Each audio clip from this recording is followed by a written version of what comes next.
Introduction au monde quantique. À la fin du 19e, début 20e, la mécanique classique explique la plupart des phénomènes qui ont été étudiés, mais il y a quelques difficultés qui se font voir, enfin quelques difficultés qui subsistent, notamment dans les interactions entre lumière et matière, le rayonnement du corps noir, dont la courbe n'est pas totalement expliquée par une théorie, l'effet photoélectrique qui a été mis en évidence au siècle précédent, et l'origine des spectres atomiques et toute la présence des raies.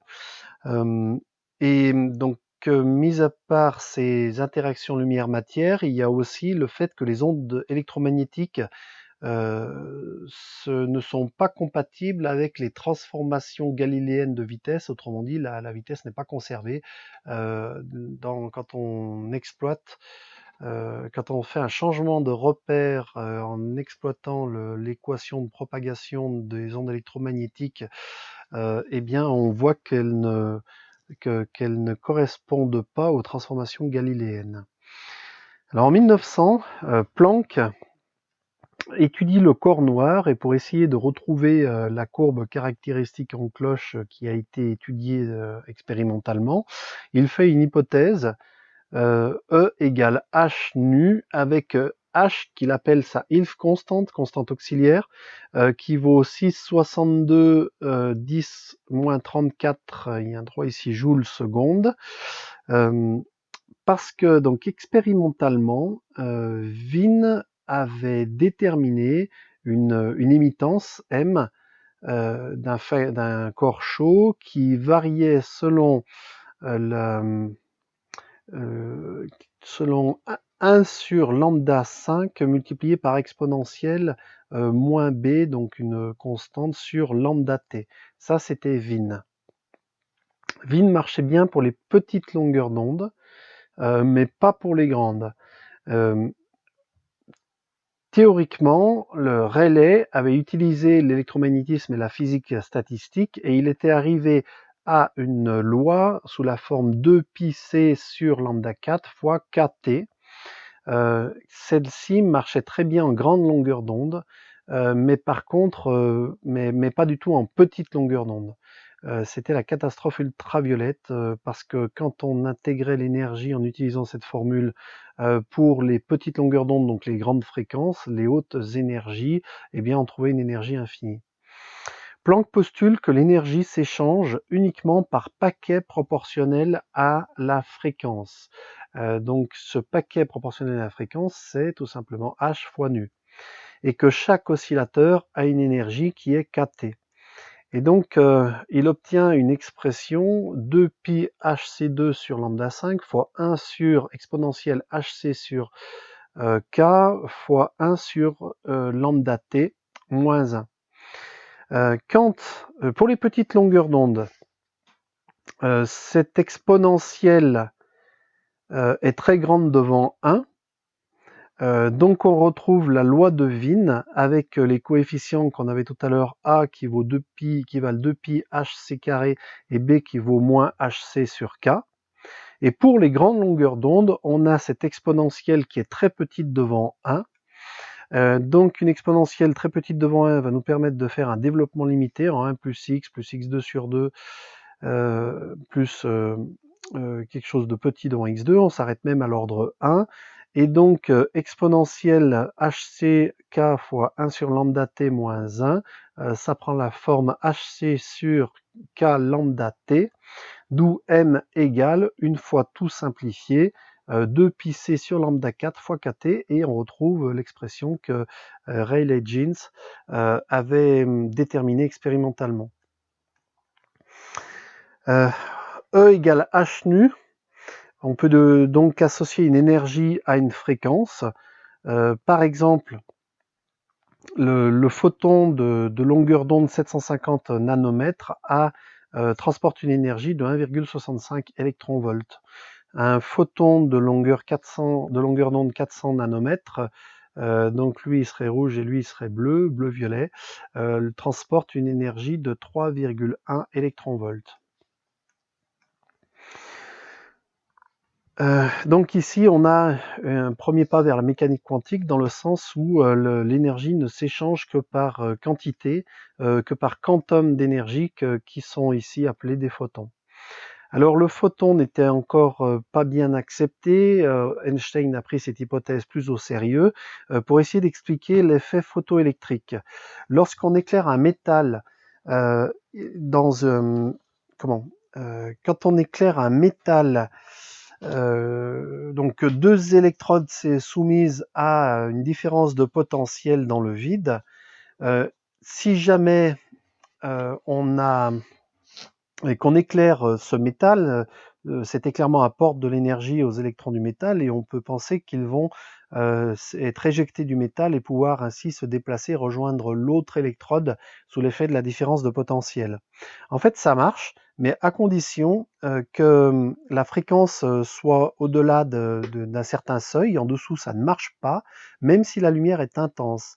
Alors ça ne peut pas tellement s'expliquer avec la mécanique ondulatoire classique, parce que l'énergie transportée par une onde est proportionnelle à l'amplitude de l'onde et pas à sa fréquence.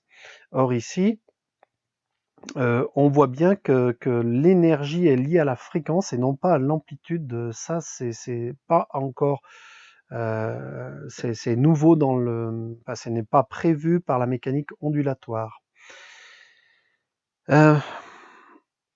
Alors, Planck avait dit que l'énergie s'échangeait par quantum, et Einstein va plus loin et en assimilant l'échange d'énergie à un photon, il dit que l'énergie voyage par quantum. L'effet photoélectrique a été découvert par Hertz en 1880. Il a été l'énergie cinétique des électrons qui sont éjectés par le rayonnement, c'est A demi de mv carré, c'est h nu, l'énergie qu'ils reçoivent, moins ws, le travail nécessaire pour l'extraire du métal. Millikan fait une expérience en 1916 où il applique donc une tension ici. Et en fait, il y a des électrons qui vont être éjectés quand on éclaire. Simplement, il regarde la tension qu'il faut appliquer, une contre-tension qu'il faut appliquer pour que le courant soit arrêté. Et ainsi, il peut trouver la tension U qui correspond à chacune des fréquences de la lumière qu'il éclaire et tracer comme ceci l'énergie des électrons en fonction de la fréquence, et l'énergie en fonction de la fréquence, c'est le E égale h nu qu'on retrouve ici, et on a ici le Ws, et la pente de cette droite, c'est la constante la constante de Planck. Donc 6,62 10-34 joules seconde.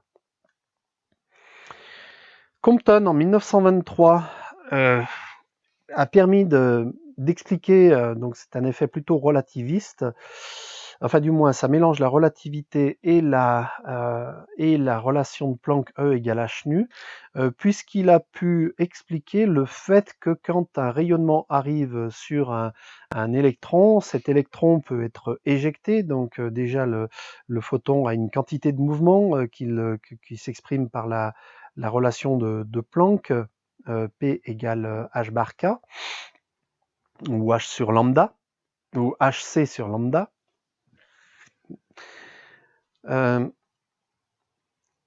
Et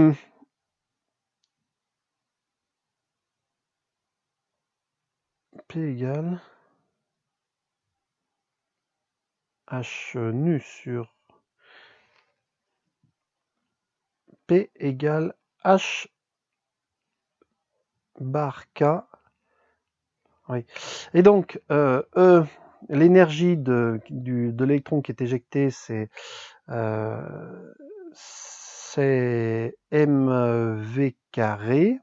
Sa quantité de mouvement, c'est mv. Là, c'est pas un c, c'est un m. La quantité, et puis donc il y a un rayonnement qui est émis. Et ce rayonnement émis a une quantité de mouvement h nu seconde sur c et une énergie h nu prime. Et donc si on regarde avec un angle nul, donc quand il n'y a aucun transfert de quantité de mouvement à l'électron, il y a une seule longueur d'onde qui est reçue.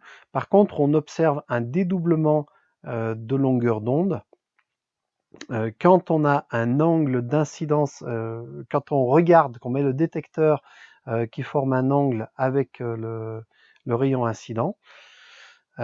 Et ce dédoublement de pic s'explique donc par le fait que le photon est une quantité de mouvement et que une partie de cette quantité de mouvement est transmise à l'électron, et donc le photon ici n'a plus qu'une quantité de mouvement plus petite. Donc s'il a une quantité de mouvement plus petite, ça correspond aussi à une énergie plus petite et donc à une longueur d'onde plus grande.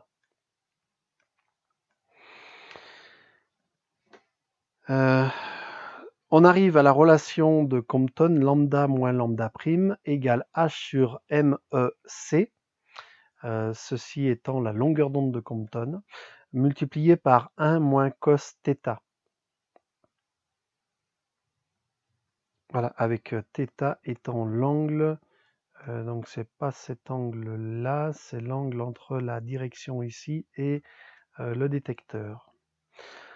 En électromagnétisme classique, la longueur d'onde émise devrait être la même que la longueur d'onde reçue, mais ça n'est pas la même et ça s'explique par l'hypothèse de Broglie, où la quantité de mouvement P est égale à h sur lambda et non pas hc sur lambda comme ici. Un photon possède une impulsion, bien qu'il n'ait pas de masse. Normalement, l'impulsion est définie comme la masse fois la vitesse. Or, un photon a bien une impulsion, bien que sa masse soit nulle. Preuve de l'existence du photon. L'effet photoélectrique et la diffusion Compton pourraient, en triturant les théories, être expliqués en électromagnétisme.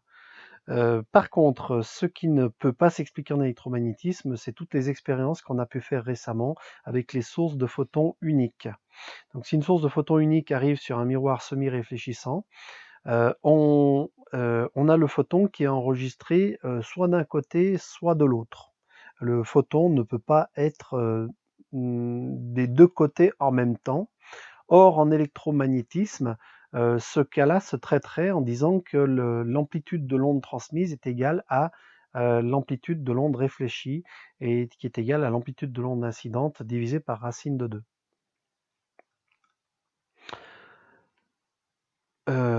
De Broglie postule donc que qu'une onde de matière peut être associée à un corps qui a une certaine quantité de mouvement, et cette longueur d'onde de Broglie, c'est h sur p. On a vu tout à l'heure P égale h sur lambda. Donc lambda égale h sur p. Compton, donc les ondes électromagnétiques ont un comportement de matière. Ça, c'est ce que... oui, alors, historiquement, les ondes électromagnétiques avaient un comportement ondulatoire et la matière avait un comportement de matière. Compton montre que les ondes électromagnétiques ont un comportement de matière, donc avec une quantité de mouvement, et de Broglie postule donc que la matière, la réciproque, que la matière a aussi un comportement ondulatoire. Cette hypothèse a été vérifiée par la diffraction d'électrons dans un cristal, c'est l'expérience de Davidson et de Germer en 1927. Donc si l'énergie associée à un électron, c'est 54 électronvolts, sa vitesse se mesure en quelques milliers, se mesure en millions de mètres par seconde. la longueur d'onde vaut h sur mve égale 1,710-10 mètres, et on voit que la longueur d'onde va être ici, la longueur d'onde de Broglie va être ici de l'ordre de grandeur de la distance qui sépare deux cristaux, deux atomes dans un cristal.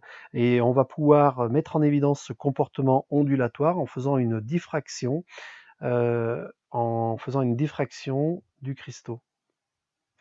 Donc voilà, on peut observer des électrons, des atomes, des molécules qui interfèrent avec des particules, un maillage de particules, et on obtient exactement les mêmes figures de diffraction que ce qu'on obtient pour les photons.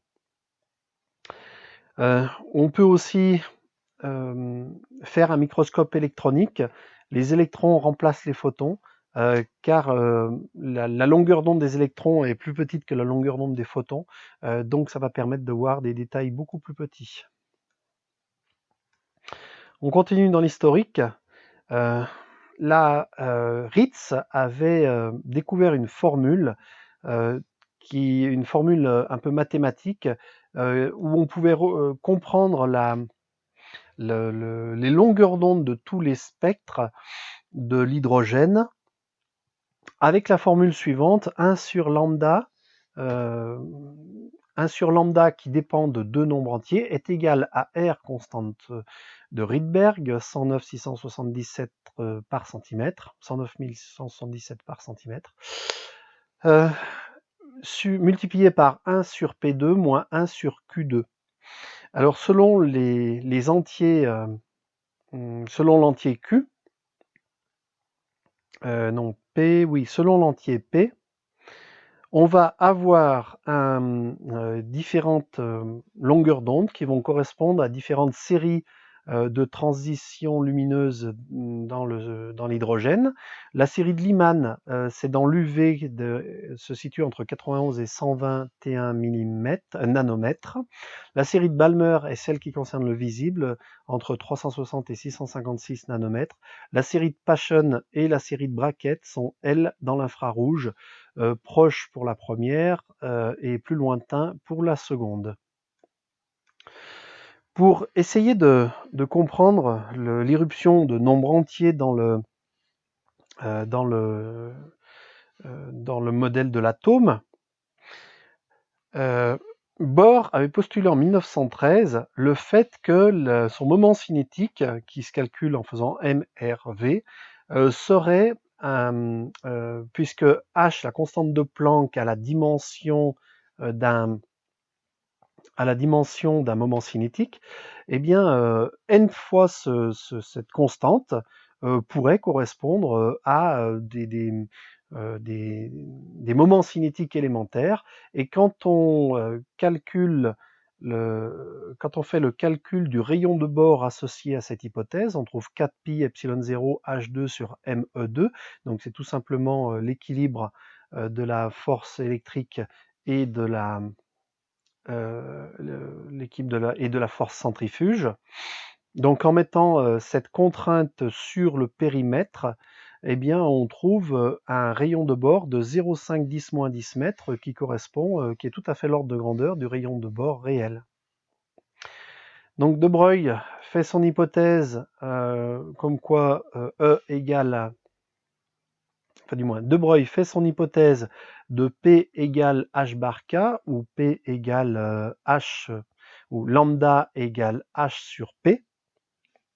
Ça peut s'écrire aussi P égale H bar lambda, et bien sûr ça vient compléter, ça vient faire le quadrivecteur en complétant la relation de Planck, E égale H bar oméga, ou H nu.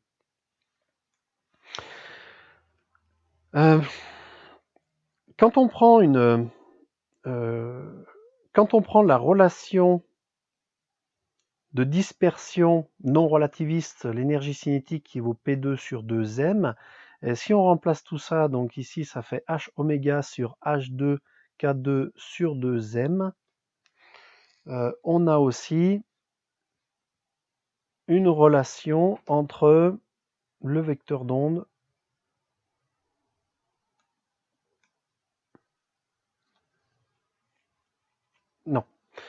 L'expérience de Davidson et Germer en 1927 donc consiste à bombarder avec un canon à électrons une surface métallique, et donc la formule de Bragg d sinus lambda d sinus θ est égal à un nombre entier de longueurs d'onde pour avoir des interférences constructives, permettent de mettre en évidence une diffraction sur un angle θ, et cet angle θ est lié à cette longueur d'onde, et cette longueur d'onde est celle que l'on peut retrouver en faisant l'hypothèse de la longueur d'onde ici avec les électrons qui arrivent dessus. Born en 1926 fait une interprétation probabiliste de la fonction d'onde qu'on verra tout à l'heure de l'équation de Schrödinger. En fait, on a une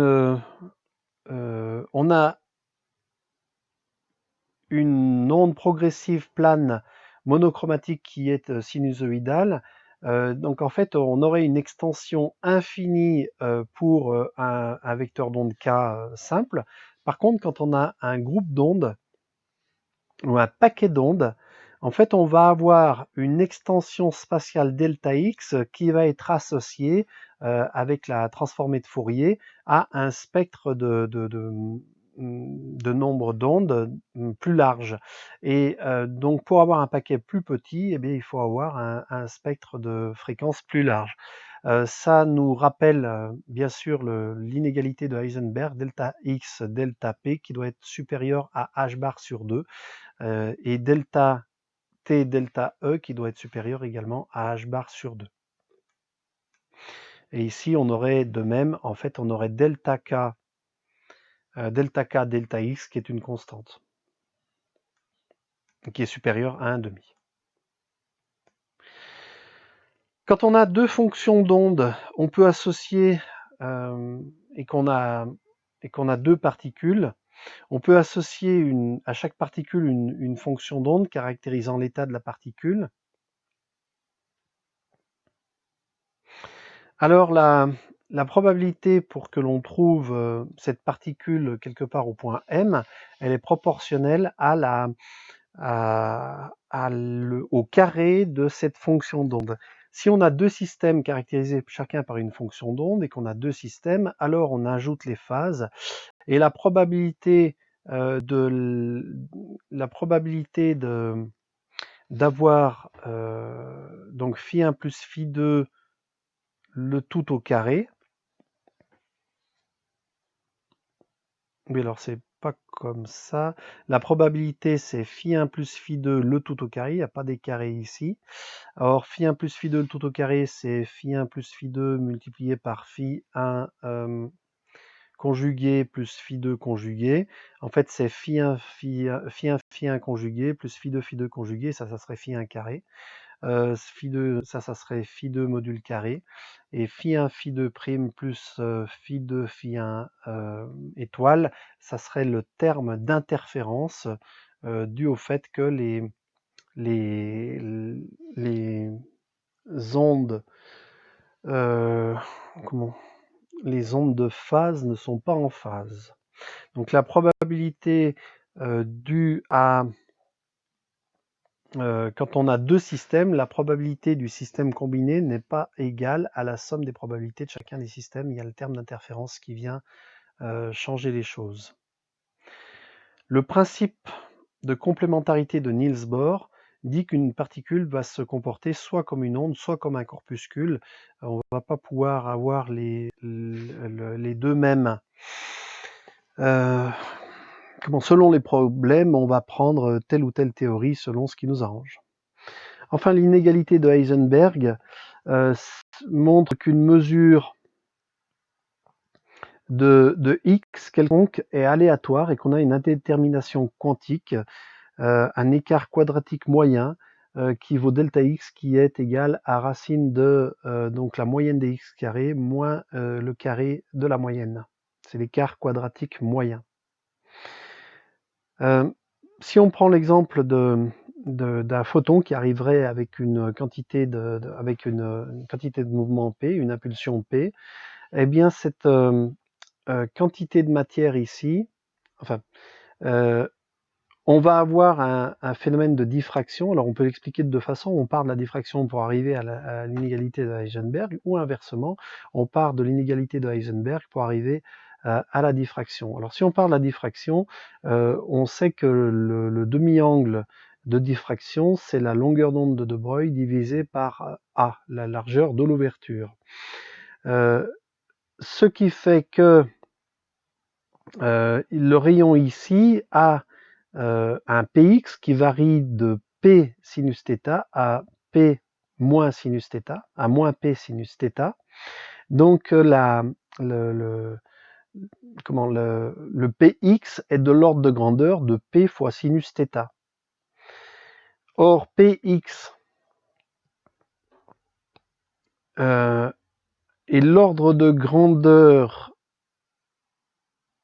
sur x, donc l'incertitude sur x, elle vaut a, puisque c'est l'ordre de grandeur du phénomène, on est forcément passé par a. Ce qui fait que delta p,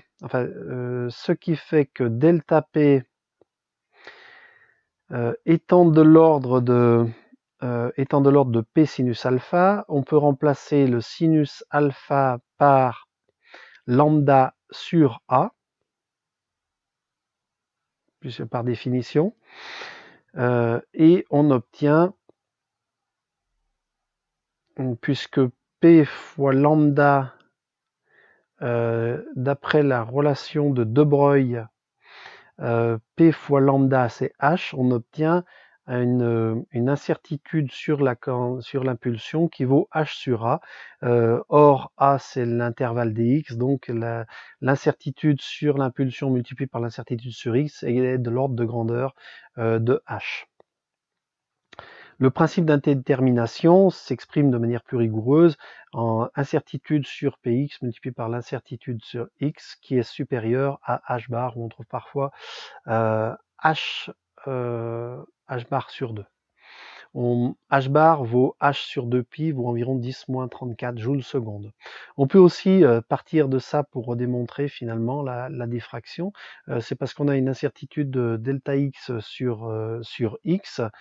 On peut remonter tout le calcul à l'envers et montrer finalement que la diffraction est une conséquence de l'incertitude de l'inégalité de Heisenberg.